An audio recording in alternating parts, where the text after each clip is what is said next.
कौन से मौसम में या कौन सी ऋतु में हम छतरी और रेनकोट लेकर चलते हैं? सुपर्णा बोलो। बरसात में, यानी वर्षा ऋतु में। किसान क्या काम करता है?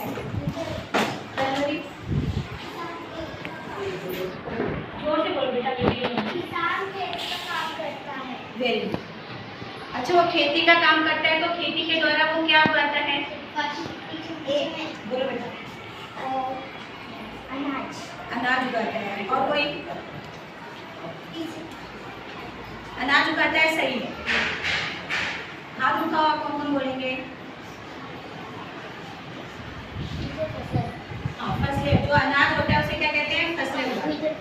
तो आज हम अपने परिसर अध्ययन एक विषय में, हमारा पाठ 15 है, हमारा जिला और हमारा राज्य। ठीक है, उसमें आप कुछ घटक पहले सीख चुके हो। ठीक है, हमारा राज्य और हमारे जिला में। तो हमारा राज्य और हमारे जिले में आज हम लोग हमारे जो राज्य की वर्षा है, मतलब जैसे बरसात जो हमारे महाराष्ट्र राज्य में होती है और जो हमारे महाराष्ट्र राज्य की फसलें हैं उसके बारे में हम जानकारी प्राप्त करेंगे।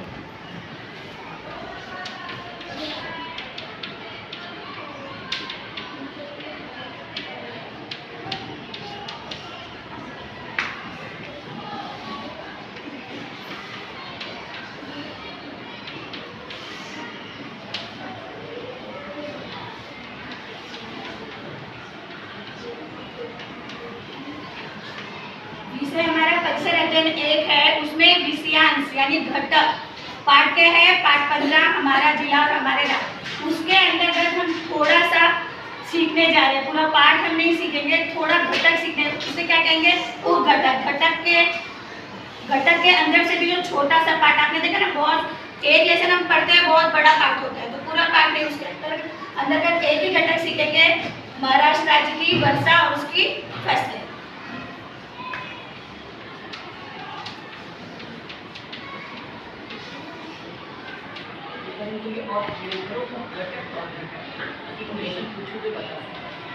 ये बहुत टीचर्स गलत करते हैं।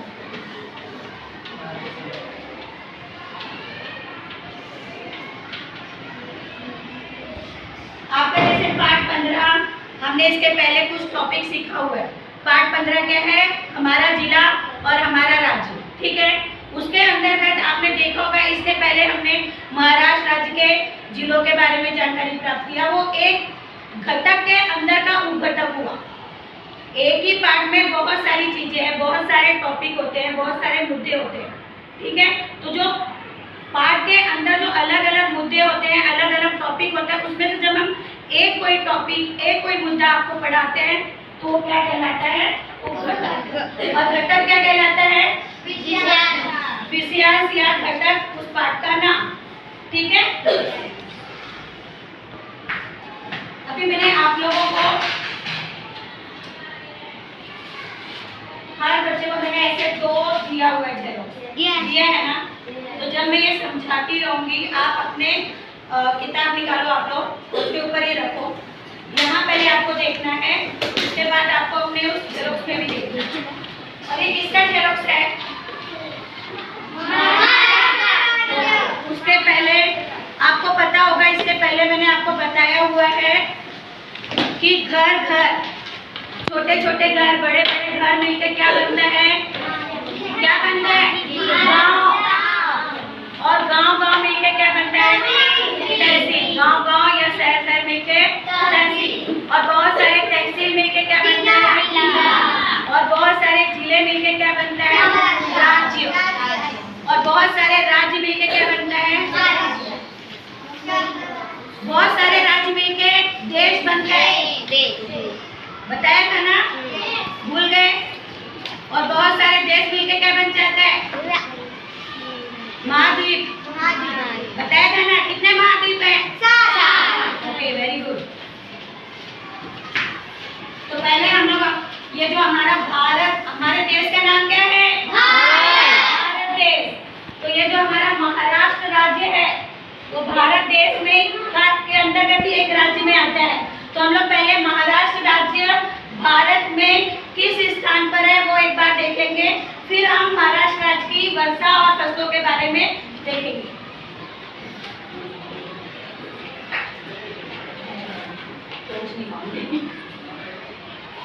पहले सोचा मैंने, लेकिन अभी बार-बार बच्चे यहाँ पे आ जाओ फटाफट, नहीं इसको चढ़ा नहीं पता है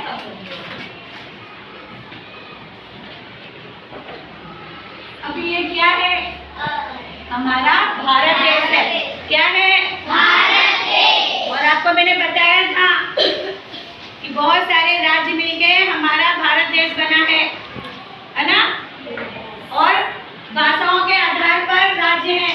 महाराष्ट्र राज्य, देखो अभी ये भारत का मानचित्र है, ठीक है? भारत का मानचित्र है, वहाँ पे इस स्थान पर हमारा महाराष्ट्र राज्य है। कौन से स्थान पर है? उत्तर की तरफ है, दक्षिण की तरफ है कि पश्चिम की तरफ है कि पश्चिम की तरफ? और इस तरफ कौन सा सागर है? वेरी गुड, ठीक है। तो ये महाराष्ट्र राज्य, महाराष्ट्र राज्य में रहते हैं। तो आज हम महाराष्ट्र राज्य की वर्षा और उसकी फसलों के बारे में सीखने वाले हैं, ठीक है? आपको ये दोनों मानचित्र दिया हुआ है मैंने, आपको ये दूर से शायद पीछे वाले बच्चों को नहीं समझ में आएगा, हाँ, तो आप उसमें देखिए जब मैं समझाती रहूंगी, ठीक है? यहाँ पे महाराष्ट्र राज्य वार्षिक वर्षा और दूसरा दिया है महाराष्ट्र राज्य प्रमुख फसलें। पहले सिर्फ हम वर्षा का देखेंगे, ये वाला आप निकाल लो, निकाले, ठीक है? अभी यहाँ पे आप देखेंगे महाराष्ट्र राज्य के जिले, 36 जिले दिए हुए, ये भी आप सीख चुके हो, जिलों के बारे में सीख चुके हो, ठीक है? अब यहाँ पर आप देखोगे, यहाँ सूची, आपको मानचित्र के बारे में बताया गया था। इस सूची के द्वारा दर्शाया जाता है कि किस तरह से, मतलब इस मानचित्र में है क्या। पहले ये इसका शीर्षक है कि महाराष्ट्र राज्य वार्षिक वर्षा, यानी ये मानचित्र में महाराष्ट्र राज्य के साल भर की वर्षा का दिया हुआ सूची में आप लोग यहाँ पे देखिए दिशाएं दिखाई गई है। ऊपर की तरफ क्या है? उत्तर, की तरफ दक्षिण, इस तरफ कहीं तरफ दक्षिण और कहीं तरफ पूर्व, ठीक है? और ये सूची में एकदम डार्क गहरा रंग कौन सा है? पर्पल, है ना? बैंगनी, ठीक है? ठीक है, ब्लू, ओके। अत्यधिक वर्षा का प्रदेश, यानी यहाँ पर जहाँ जहाँ पर आप अपने मानचित्र जो आपको दिया है, एक बार आप बोर्ड में देखो, एक बार जो आपको मानचित्र दिया हुआ है उसमें देखो, यानी जो डार्क कलर का ब्लू या पर्पल कह लो, जहाँ जहाँ जिस जिले में है, यानी वहाँ पे अधिक वर्षा, अधिक यानी बहुत ज्यादा वर्षा होती है, ठीक है? इतना समझ में आया? अभी यहाँ पे दूसरा देखो सूची, मध्यम वर्षा का प्रदेश। मध्यम यानी ना बहुत ज्यादा ना बहुत कम, ऐसा स्थान। देखो कहाँ कहाँ पे कौन कौन से जिले आ रहे हैं? एक बच्चा बोलो, एक ही बच्चा खड़े होके उसमें देख के बोलो। जलगांव, औरंगाबाद। अच्छा, औरंगाबाद पूरा है मध्यम वर्षा के लिए? नहीं, वेरी गुड। आगे जालना, बीड़, परभरी, नांदेड़, लातूर, उस्मानाबाद, हिंगोली, वाशिम, बुलढाणा, जळगाव, नंदुरबार, अमरावती, यवतमाळ, वर्धा, नाशिक। नासिक पूरा था? नहीं। आप देखें पूरा नासिक जिला नहीं आ रहा है, देख रहे हैं किस तरह से कितना भाग नासिक का आ रहा है या कितना भाग जो है पुणे का आ रहा है, पुणे का पूरा भाग नहीं आ रहा है। ये मानचित्र आपको इसलिए दिया गया ताकि आप अच्छी तरह से समझ सको, ठीक है? अभी नीचे देखेंगे कम वर्षा का प्रदेश, आपको समझ में आ रहा है जो समझाया जा रहा है? कम वर्षा का प्रदेश यानी कि जहाँ बहुत कम वर्षा, बहुत ज्यादा भी नहीं हो रही है, मीडियम भी नहीं हो रही है, बहुत कम वर्षा हो रही है, ऐसे प्रदेश महाराष्ट्र राज्य के ऐसे कौन कौन से प्रदेश या स्थान है?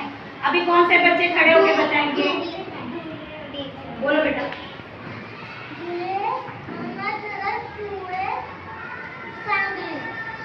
और कुछ है? अच्छा, पूरा है क्या? हाँ, उसका कुछ भाग है ना? और अहमदनगर पूरा है क्या? कौन सा बच्चा बताएगा अहमदनगर पूरा है? नहीं, उसका कुछ भाग जो है मध्यम वर्षा में गया। आप अपने मानचित्र देखो, है ना। और कौन सा है? सांगली। सांगली पूरा गया है क्या? कम वर्षा के लिए। देख रहे हो ना कि किस तरह से अधिक वर्षा वाला क्षेत्र कौन कौन से जिले आ रहे हैं या कौन सा भाग आ रहा है, मध्यम वर्षा वाले कौन से जिले या उसका भाग आ रहा है, या कम वर्षा वाले कौन से आ रहे हैं। ठीक है, इतना समझ में किस किस बच्चे को आया है? ओके। अभी उसके बाद आप दूसरा अपना मानचित्र निकालो। आप दोनों ऐसे साथ में ही रखो, ठीक है, ऐसे साथ में ही रखो। अभी यहाँ पे इस महाराष्ट्र राज्य का ही मानचित्र है, महाराष्ट्र राज्य का ही नक्शा है ना, लेकिन एकदम खाली है, सिर्फ इसके जिलों के नाम लिखे हुए। लेकिन इसका नाम क्या है? इस मानचित्र का नाम क्या है? महाराष्ट्र राज्य प्रमुख फसलें। अभी मैंने प्रश्न पूछा था, आपने कहा जो कि किसान क्या करता है? खेती करता है, अनाज उगाता है, फसलें उगाता है ना। तो महाराष्ट्र राज्य में कौन कौन सी फसलें उगाई जाती हैं वो भी हम ये वर्षा के आधार पे, अधिक वर्षा जहाँ हो रहा है या मध्यम या कम वर्षा के हिसाब से हम देखेंगे। तो यहाँ पे देखिए, अभी एक मिनट चाहिए।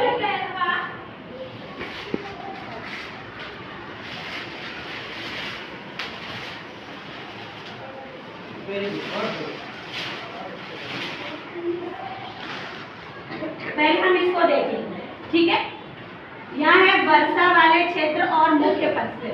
पहले हमने ये वर्षा का देखा, बरसात का देखा कि कहाँ बहुत ज्यादा वर्षा हो रही है महाराष्ट्र राज्य के जिलों में, और कहाँ मीडियम हो रही है, यानी ना बहुत ज्यादा ना बहुत कम, और कहाँ पे कम वर्षा हो रही है। अब उसके आधार पे महाराष्ट्र राज्य में कौन कौन सी फसलें, अनाज उगाए जाते हैं वो हम देखेंगे। यहाँ क्या लिखा है? अधिक, यानी अधिक वर्षा वाले क्षेत्र में कौन सी फसल उगाई जाती है। फिर मध्यम, ना बहुत ज्यादा ना बहुत कम, मीडियम वर्षा वाले, और यहाँ कम यानी कम। अब अधिक वर्षा,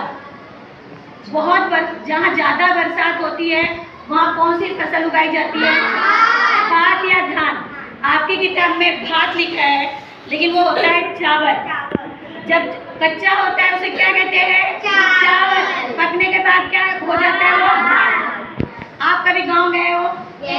है ना, तो वहाँ पे चावल या धान की फसल होती है, चावल उसके अंदर होता है, उसे क्या कहते हैं? धान। ठीक है।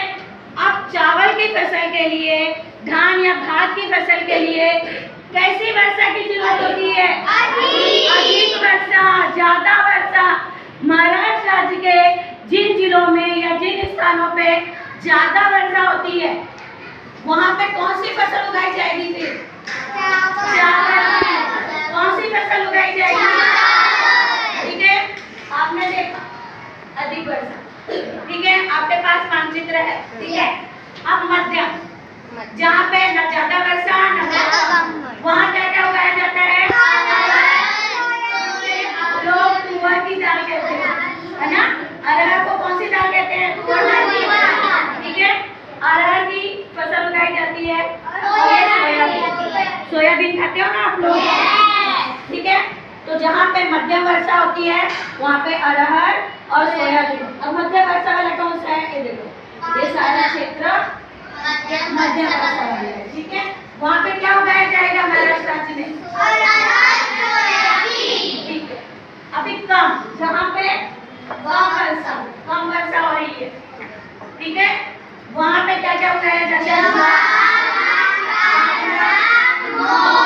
मोठ। आपकी मम्मी घुघरी वगैरह बनाती होगी, मोठ का भी उपयोग करती होगी, है ना। और ज्वार बाजरे की रोटी बनाई जाती है ना, ठीक है। तो आपको ये समझ में आया कि अधिक वर्षा वाले क्षेत्र में चावल की फसल उगाई जाती है महाराष्ट्र राज्य में। जहाँ मीडियम वर्षा होती है वहाँ पे क्या उगाया जाता है? अरहर और सोयाबीन। और जहाँ कम वर्षा होती है वहाँ ज्वार, बाजरा और मोठ, ठीक है। अभी देखेंगे आप अपना ये मानचित्र, ये दोनों, और इसको भी ध्यान में रखना, ठीक है। अभी इस मानचित्र का नाम हमने पढ़ा महाराष्ट्र राज्य की प्रमुख फसलें। आप यहाँ भी सेम दिशा दी है, ऊपर उत्तर, नीचे दक्षिण इस तरफ, पश्चिम इस तरफ, पूर्व। अभी यहाँ सूची दी गई है, ध्यान से आप अपने मैप में भी देखो, यहाँ भी देखो। सूची दी गई है चावल के लिए। हमें क्या करना है? गोल करना है और उसे रेड कलर करना है, ठीक है। तो आपको क्या करना है, चावल कौन से क्षेत्र में ज्यादा उगाया जाएगा, जहाँ पर अधिक वर्षा होती है, वर्षा। ठीक है, ठीक है। यस। फिर यहाँ पे त्रिभुज करके ट्रायंगल बना के आपको येलो कलर करना है, वहाँ पे ज्वार। अब ज्वार कौन से वाले क्षेत्र में, कम वाले में, कम वाला देखो, ठीक है। वहाँ पे आपको ज्वार का सिंबल बनाना है, ठीक है। फिर बाजरा, बाजरा के लिए नीचे की तरफ पर ट्रायंगल, मतलब उसका मुंह नीचे की तरफ बाजरा, और उसमें जो देखो आप कलर कौन सा कलर है, बाजरा कम वर्षा वाले क्षेत्र में, तो आपको यही पे बाजरा भी दिखाना है, ठीक है। अभी अरहर, तुअर की दाल कौन से क्षेत्र में, मीडियम वाला कौन सा है, तो आपको यहाँ पे अरहर की दाल दिखाना है, ठीक है, यहाँ पर और यहाँ पर। अभी सोयाबीन, अरहर के लिए जो सिंबल बना है वही सिंबल आप बनाना। अभी सोयाबीन, सोयाबीन के लिए जो सिंबल है, जो चिन्ह है, वही बनाना है। सोयाबीन कौन से क्षेत्र, अधिक वर्षा वाला कि मध्यम, तो समझे ना, मध्यम कहाँ पर आ रहा है, आपको वो सिंबल वही बनाना है। अभी एक है मोर, मोर कौन से क्षेत्र में, कौन से वर्षा वाले क्षेत्र में, वर्षा वाले क्षेत्र में मोर, तो ये कम वर्षा वाला क्षेत्र है। आप दोनों मैप रखिए और ये कार्य करिए। सामने देखो, यहाँ भी इन्होंने बहुत अच्छा लिखा है ना, अभी इसको भी देख लीजिए आप। तो आपको जो भरना है वो यहाँ लिखा हुआ है, ठीक है। अब आपको यहाँ पे क्या करना है, ये जो तीनों प्रकार हैं, आपको यहाँ से देख करके उसको ये सारे जो चिन्ह है, सिंबल है, इसको डालना है और करना, बड़ा बड़ा डालना। स्टार्ट करो, काम कुछ और करो। जल्दी करो, 10 मिनट का टाइम में दे रही हूँ, फटाफट करो, क्योंकि आपके सामने क्वेश्चन भी है, आंसर भी है, सब कुछ है, सब कुछ है। नहीं समझ में आ रहा है पूछो, यहाँ पे आपको आपस में बातें नहीं करो। आपको ऐसे हाथ रखना है, देख लेना है कौन सा यहाँ भरना है, इस जगह को उसी चीज को दूर करके आपको समझे ना।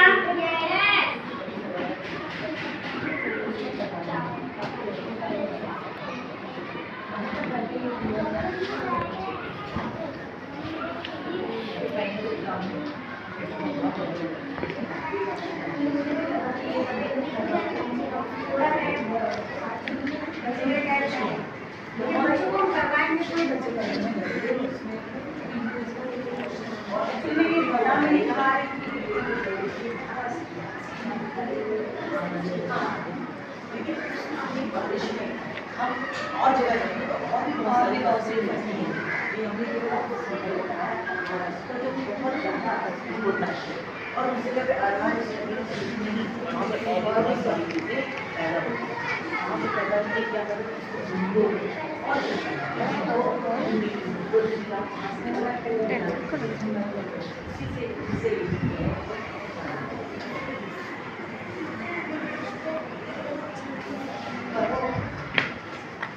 आपके पास दूसरा मानचित्र है ना, जो 3 भागों में बटा हुआ है, उसको देखो वो कौन कौन से जिले को ले रहा है और उस जिले में वो बनाओ। ये यहाँ पर है, आप ऐसे इसको इसी के नीचे अपना रखो और आसान तरीके बताएं। पहले आप पेंसिल से ये ऊपर रखो, उसके नीचे नीचे रखो और ऐसे निशान निशान बना बना लो, लो, निशान बना लो। निशान बना लो। उसके बाद फटाफट आप जो है जल्दी से आपको आ जाएगा। पहले आप पेंसिल से वैसे निशान बनाओ, अधिक वर्षा वाला, कम वर्षा वाला, मध्यम वर्षा वाला।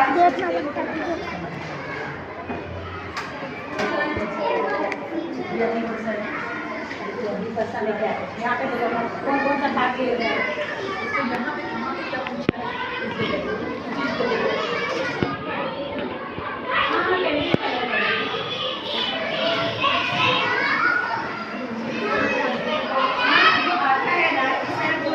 अधिक वर्षा है, मीडियम है, मध्यम है।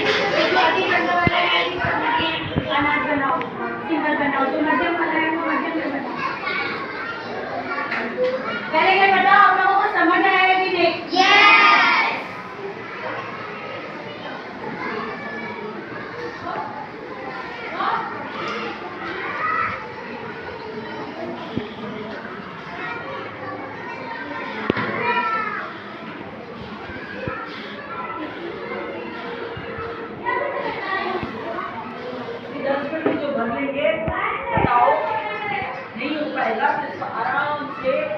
करके पूरा भर के अच्छी तरह से कल लेके आना, टीचर को चेक कराना और मुझे भी बताना जरूर। ये देखिए क्लास के कितने बच्चों ने, क्योंकि आपकी 2 क्लास डिवाइड है ना, दूसरे क्लास के भी बच्चों ने यहाँ पे जो बैठे हैं और यहाँ के बच्चों ने कितनों ने इसको भरा है। और घर पे भी इसका जेरॉक्स करो, इनका प्रैक्टिस करो, इसको वाइटनर लगा दो और फिर से इसका जेरॉक्स करके अब फिर से प्रैक्टिस करो। घर पे भी इसको ले जाके दिखा के मुझे इसको वाइटनर लगा के फिर इसको जेरॉक्स कराओ, दूसरा करके जाओगे जेरॉक्स करके फिर उसको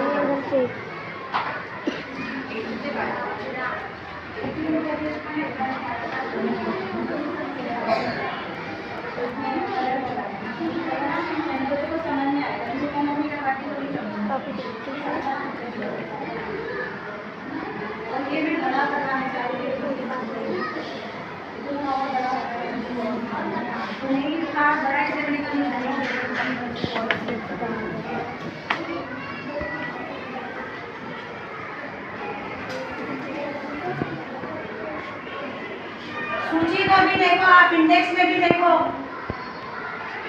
और जो वहाँ पे दिया ना अधिक वर्षा, मध्यम वर्षा, कम वर्षा, उसमें कौन सी फसलें हैं वो भी देखो आप।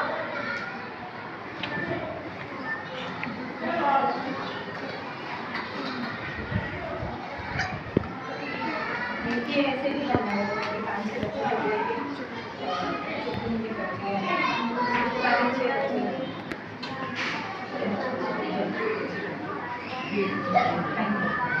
चलो बच्चों ये आप घर पे करना, हम आपको होमवर्क दे रहे हैं। आगे चलो, आगे क्या करना है वो हम देखेंगे।